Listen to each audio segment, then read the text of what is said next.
இலங்கையில் என்றுமில்லாத அளவில் மிகப்பெரிய பண மோசடிகள் தற்பொழுது இடம்பெற்றோன்றிருக்குது. இந்த பண மோசடிகளில் நூற்றுக்கணக்கான மக்கள் கோடிக்கணக்கான பணத்தை தொடர்ச்சியாக இழந்து கொண்டு வந்தோன்றிருக்கிறார்கள். இந்த வீடியோவில் இலங்கையில் எந்த வகையான பண மோசடிகள் இடம்பெற்றோன்றிருக்குது, இந்த பண மோசடிகளில் இருந்து மக்கள் எவ்வாறு பாதுகாப்பு பெறலாம், பாதிக்கப்பட்ட நபர்கள் எவ்வாறு நீதிமன்றத்தை அணுகி நீதி பெற்றுக்கொள்ளலாம் என்பது தொடர்பாக பார்க்க போறோம். அனைவருக்கும் வணக்கம். நான் சட்டத்தண்ணி தனஞ்சயன். இந்த வீடியோவில் நாங்கள் முதலாவதாக பார்க்க போற பண மோசடி வெளிநாட்டுக்கு அனுப்புவதாக கூறி செய்யப்படுகின்ற பண மோசடிகள். இலங்கையில் என்றுமே இல்லாதவாறு தற்பொழுது வெளிநாட்டுக்கு நபர்களை அனுப்புவதாக கூறி செய்யப்படுகின்ற பண மோசடிகள் அதிக அளவில் அதிகரித்து காணப்படுது. இலங்கையில் ஆயிரக்கணக்கான மக்கள் கோடிக்கணக்கான பணத்தை இந்த மோசடிகளில் தொடர்ச்சியாக இழந்து வந்து கொண்டிருக்கின்றார்கள்.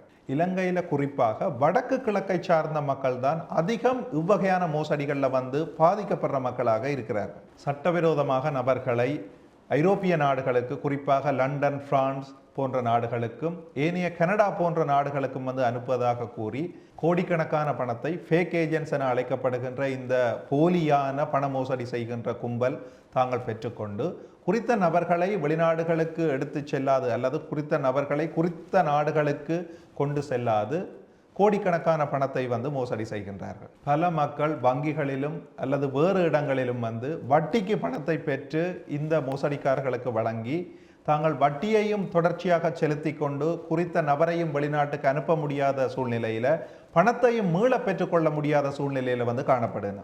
குறிப்பாக குறித்த நபர்களுக்கு சான்றுகள் அற்ற முறையில பணத்தை வழங்கி மீள அந்த பணத்தை முறைப்பாடு செய்தும் நீதிமன்றம் சென்றும் பெற்றுக்கொள்ள முடியாத ஒரு இக்கட்டான சூழ்நிலையில பல மக்கள் காணப்படுது. உண்மையில இப்படியான பண மோசடிகளில் ஈடுபடுற நபர்கள் குழுவாகவும் மிகவும் புத்திசாலித்தனமாகவும் செயற்படுவதால பல்லாயிரக்கணக்கான மக்கள் அவர்களை நம்பி தொடர்ந்து ஏமாந்த வண்ணமே இலங்கையில் காணப்படுது. அடிப்படையில் இவ்வகையான பண மோசடிகளை நாங்கள் தவிர்ப்பதற்கு மக்கள் சட்ட ரீதியற்ற முறையில் வெளிநாடுகளுக்கு செல்வதை தவிர்க்க வேண்டும் அல்லது நிறுத்த வேண்டும். இரண்டாவதாக நாங்கள் பார்க்கக்கூடிய மிகப்பெரிய பண மோசடி முதலீடுகள் தொடர்பான பண மோசடிகள்.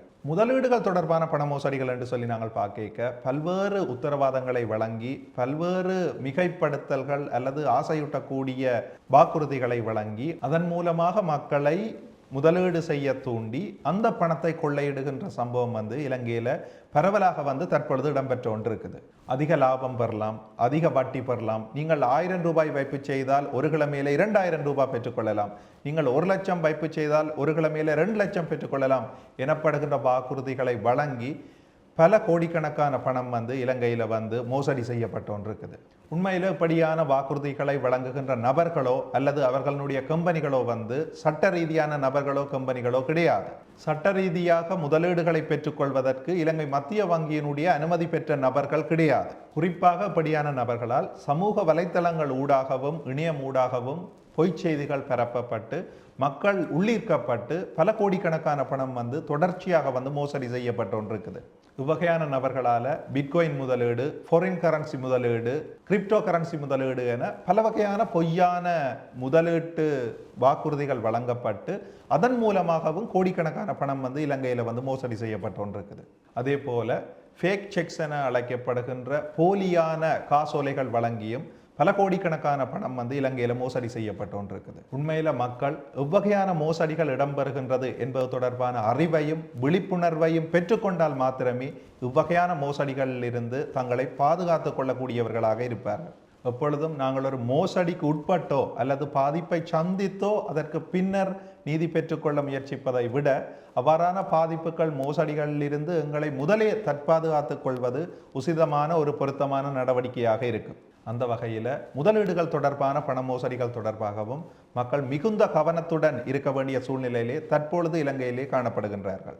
மூன்றாவது மிக முக்கிய மோசடியாக நாங்கள் பார்க்கக்கூடியது ஒரு நபருக்கு பரிசு கிடைத்திருக்கின்றது அல்லது வெற்றியாளராக அவர் தெரிவு செய்யப்பட்டிருக்கின்றார் என்ற போலியான வாக்குறுதிகளை வழங்கி லட்சக்கணக்கான பணம் இலங்கையில மோசடி செய்யப்படுது. தங்களை வங்கியை சார்ந்த நபர்களாகவோ அல்லது தொலைத்தொடர்பு சேவை வழங்குகின்ற கம்பெனிகளினுடைய நபர்களாகவோ அறிமுகம் செய்து வாடிக்கையாளர்களோடு கதைத்து அவர்களிடமிருந்து பணத்தை பெற்றுக்கொண்டு அவர்களுக்கு மீள லட்சக்கணக்கான பணத்தை வழங்குவதாக வாக்குறுதி அளித்து பல லட்சக்கணக்கான பணம் மோசடி செய்யப்பட்டு கொண்டிருக்குது.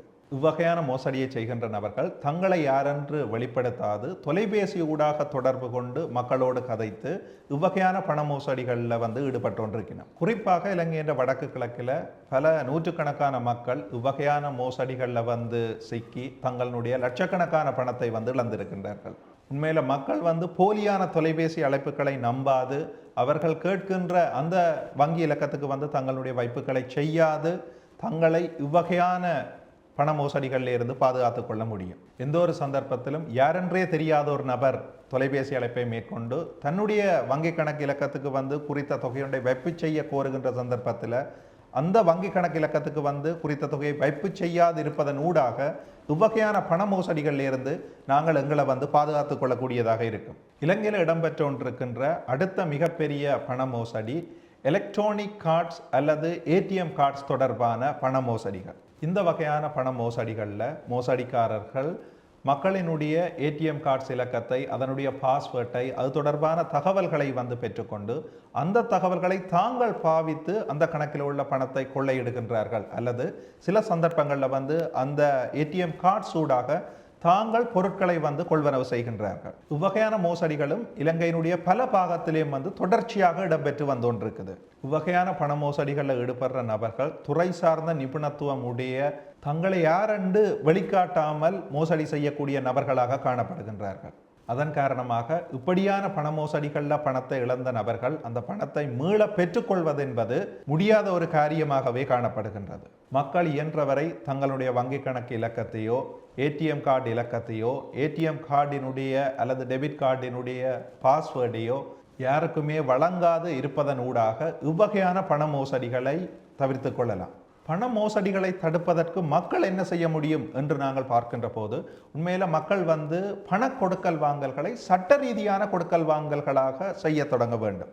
சட்ட ரீதியான கொடுக்கல் வாங்கல் என சொல்கின்ற போது நீங்கள் ஒரு நபர் இன்னொரு நபருக்கு ஒரு குறிப்பிட்ட தொகை பணத்தை கொடுப்பதாக இருந்தால் அதை ஒரு சட்டத்தரணி முன்பாக அல்லது பிரசித்த நொத்தாரிஸ் ஒருவர் முன்பாக 2 சாட்சிகள் முன்பாக அந்த பணத்தை வழங்க முடியும். அவ்வாறு நீங்கள் வழங்குகின்ற போது குறித்த கொடுக்கல் வாங்கல் சம்பந்தமாக ஒரு உடன்படிக்கையோ பொருத்தமான ஒரு உறுதியொன்றையோ நீங்கள் நிறைவேற்ற முடியும். பாரிய பண கொடுக்கல் வாங்கல்களின் போது இந்த அடிப்படையில் நாங்கள் ஒரு பொருத்தமான உடன்படிக்கையையோ அல்லது பொருத்தமான உறுதியையோ செய்து அந்த கொடுக்கல் வாங்கல்களை நடைமுறைப்படுத்தினால் அதனூடாக நாங்கள் எதிர்காலத்தில் ஒப்பந்த முறிவுகள் அல்லது உடன்படிக்கை முறிவுகள் ஏற்படுகின்ற சந்தர்ப்பத்தில் எங்களுடைய பணத்தை மீள பெற்றுக்கொள்ளக்கூடியதாக இருக்கும். ஆனால் சட்ட ரீதியற்ற விடயங்களுக்கு அல்லது சட்டத்துக்கு புறம்பான விடயங்களுக்கு இவ்வகையான உடன்படிக்கைகளை செய்ய முடியாது.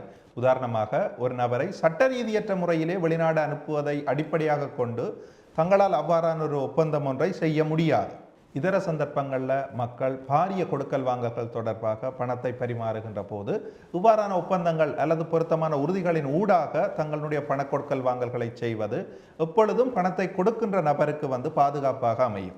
பண மோசடிகளை தவிர்க்கக்கூடிய இரண்டாவது ஒரு முறையாக நாங்கள் பார்க்கக்கூடியது எங்களுடைய கொடுக்கல் வாங்கல்களை வங்கி கணக்கூடாக செய்வது. அதாவது ஒரு நபருக்கு நாங்கள் பணத்தை வழங்குகின்றோம் என்று சொல்லி சொன்னால் அவருடைய வங்கி கணக்குக்கு பணத்தை வைப்பு செய்வது. அவ்வாறு வைப்பு செய்வதன் ஊடாகவும் நாங்கள் சட்ட ரீதியான எண்பிக்கப்படக்கூடிய அல்லது நீதிமன்றங்களிலே நிரூபிக்கக்கூடிய ஒரு பதிவை அங்கே ஏற்படுத்த முடியும். எதிர்காலத்திலே நீதிமன்றத்திலே நாங்கள் உண்மையாக அந்த பணத்தை வழங்கினோமா இல்லையா என்ற கேள்வி எழுகின்ற போது குறித்த வைப்பு தொடர்பான பற்றுச்சீட்டை நீதிமன்றத்திலே சமர்ப்பித்து நாங்கள் அந்த குறித்த கொடுக்கல் வாங்கலை நிரூபிக்க முடியும். பண மோசடிகளிலிருந்து தப்பித்துக் கொள்வதற்கான 3வது வழிமுறையாக சமூக வலைத்தளங்களிலே அல்லது பொது வழிகளிலே பகிரப்படுகின்ற செய்திகளை முதலீடுகளை வெளிநாட்டுக்கு செல்வது தொடர்பான தகவல்களை உடனடியாக நம்பாது மக்கள் தாங்கள் ஆழமான அறிவு பெற்று அது தொடர்பான நடவடிக்கைகளிலே ஈடுபட வேண்டும். தேவை ஏற்படுகின்ற சந்தர்ப்பங்களில் ஒரு சட்டத்தரணி ஒருவரை நாடி அவருடைய ஆலோசனையை பெற்று இந்த வகையான நடவடிக்கைகளிலே மக்கள் ஈடுபடலாம். அதன் ஊடாக சட்ட ரீதியற்ற வழிமுறைகளை தவிர்த்து சட்ட ரீதியான வழிமுறைகளின் ஊடாக மக்கள் தங்களினுடைய கொடுக்கல் வாங்கல்களை பாதுகாத்துக் கொள்ளலாம். அடுத்ததாக இவ்வகையான பண மோசடிகளில் பாதிக்கப்பட்ட நபர்களுக்கான நிவாரணங்கள் தொடர்பாக நாங்கள் பார்க்கின்ற போது அடிப்படையில் பாதிக்கப்பட்ட நபர்கள் போலீஸ் நிலையத்தில் ஒரு நேர்த்தியான முறைப்பாடு ஒன்றை செய்ய வேண்டும். எந்த விதமான மோசடியாக இருந்தாலும் போலீஸ் நிலையத்தில் முதல் முறைப்பாட்டை செய்வதென்பது ஒரு அடிப்படையான தேவைப்பாடாக காணப்படுகின்றது. இலத்திரனியல் அட்டைகள், ஏடிஎம் கார்ட்ஸ், கிரெடிட் கார்ட்ஸ் தொடர்பான பண மோசடிகள் இடம்பெற்றால் அதை போலீஸ் நிலையத்தில் உள்ள சைபர் யூனிட்டில் வந்து முறைப்பாடு செய்வதன் ஊடாக தொடர்ந்து விசாரணைகளை மேற்கொண்டு வழக்குகளை கொண்டு வர நாங்கள் செய்ய முடியும். சில சந்தர்ப்பங்களில் அனைத்து போலீஸ் நிலையங்கள்லையும் குறித்த அந்த சைபர் யூனிட் இல்லாது விட்டாலும் கூட அந்த மாவட்டத்தில் உள்ள ஏதாவது ஒரு போலீஸ் நிலையத்தில் வந்து அந்த சைபர் யூனிட் வந்து காணப்படும். அவ்வகையான சைபர் யூனிட்டுக்கு போய் நாங்கள் முறைப்பாடு செய்வதன் ஊடாக அது தொடர்பான விசாரணைகளை மேற்கொண்டு சம்பந்தப்பட்ட சந்தேக நபர்களை கைது செய்து நீதிமன்றின் முன்னே நிறுத்த முடியும். 10 லட்சத்துக்கு மேற்பட்ட நிதி மோசடிகள் சம்பந்தமாக நாங்கள் முறைப்பாடு ஒன்றை செய்கின்ற போது அதை அந்த மாவட்டத்திலே காணப்படுகின்ற SCIB என அழைக்கப்படுகின்ற போலீஸ் பிரிவிலே முறைப்பாடு செய்வதன் ஊடாக அந்த வழக்குகளை வந்து நாங்கள் நீதிமன்றத்திற்கு கொண்டு வர முடியும். குறித்த வழக்குகள் நீதிமன்றத்திற்கு வருகின்ற சந்தர்ப்பத்தில் நாங்கள் பாதிக்கப்பட்ட தரப்பினராக முறைப்பாட்டாளராக நீதிமன்றத்திலே தோன்றி எங்களினுடைய வாதங்களை முன்வைக்க முடியும். தேவை ஏற்படுகின்ற சந்தர்ப்பத்தில் எங்களுக்கு ஏற்பட்ட பாதிப்புகள் தொடர்பாக நீதிமன்றிலே சாட்சியம் அளித்து எங்களுக்கான நீதியை பெற்றுக்கொள்ள முடியும். நீதிமன்றிலே இவ்வகையான வழக்குகளில் நாங்கள் உண்மையிலே பணத்தை செலுத்தியிருந்தால் அந்த பணத்தை செலுத்தியதற்கான அத்தாட்சிகளை முற்படுத்த வேண்டும். பல வழக்குகளில் உண்மையிலே பாதிக்கப்பட்ட நபர் வந்து பணத்தை கொடுத்திருந்தோம், ஆனால் அந்த பணத்தை கொடுத்ததற்கான அத்தாட்சிகள் இல்லாத காரணத்தால் அந்த வழக்கினுடைய சந்தேக நபர்கள் விடுதலை பெற்று செல்வதையும் வந்து அவதானிக்கக்கூடியதாக இருக்கின்றது. அந்த அடிப்படையில் எப்பொழுதும் நீங்கள் ஒரு பணக்கொடுக்கல் வாங்கலை செய்கின்ற போது வங்கி ஊடாக அந்த பணக்கொடுக்கல் வாங்கல்களை செய்தால் அதை நீதிமன்றிலும் வந்து நிரூபிக்கக்கூடியதாக இருக்கும். இந்த அடிப்படையில் இவ்வகையான பண மோசடிகளில் ஈடுபடுற நபர்கள் இலங்கை தண்டனை சட்ட கோவையினுடைய பிரிவு 388 மற்றும் 389 அடிப்படையில் வந்து நீதிமன்றத்தால் தண்டிக்கப்படக்கூடிய சந்தர்ப்பங்களும் வந்து காணப்படுது. இறுதியாக இந்த பணக்கொடுக்கல் வாங்கல்கள், பண மோசடிகள் தொடர்பான பிணக்குகளை பார்க்கின்ற போது எப்பொழுதும் ஒரு பாதிக்கப்பட்ட நபர் முறைப்பாடு செய்து நீதி பெற்றுக்கொள்வதை விட அந்த பாதிப்பிலிருந்து முன்னரே தன்னை பாதுகாத்து கொண்டு விழிப்புணர்வாக இருந்து அந்த பாதிப்பு தனக்கு ஏற்படாமல் பாதுகாத்து கொள்ளக்கூடிய நபராக இருப்பது சாலச் சிறந்தது.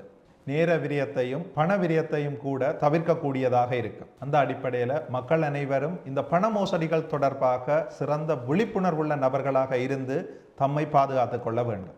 இந்த வீடியோ யார் யாருக்கு பிரயோசனமாக இருக்குமோ அவர்களுக்கு இந்த வீடியோவை நீங்கள் வந்து ஷேர் பண்ணிக்கொள்ளலாம். இந்த வீடியோ தொடர்பான உங்களுடைய கருத்துக்களை இந்த வீடியோவினுடைய கமெண்ட் பகுதியில் குறிப்பிடலாம். இது போன்ற வீடியோக்களை வந்து நீங்கள் தொடர்ச்சியாக பார்வையிடணும் என்று சொல்லி சொன்னால் தனஞ்சயன் LLB எனப்படுகின்ற இந்த தளத்தை சப்ஸ்கிரைப் பண்ணிக்கொள்ளலாம். தமிழால் அறிவார்ந்த சமூகம் ஒன்றை உருவாக்குவோம். நான் சட்டத்தரணி தனஞ்சயன். நன்றி, வணக்கம்.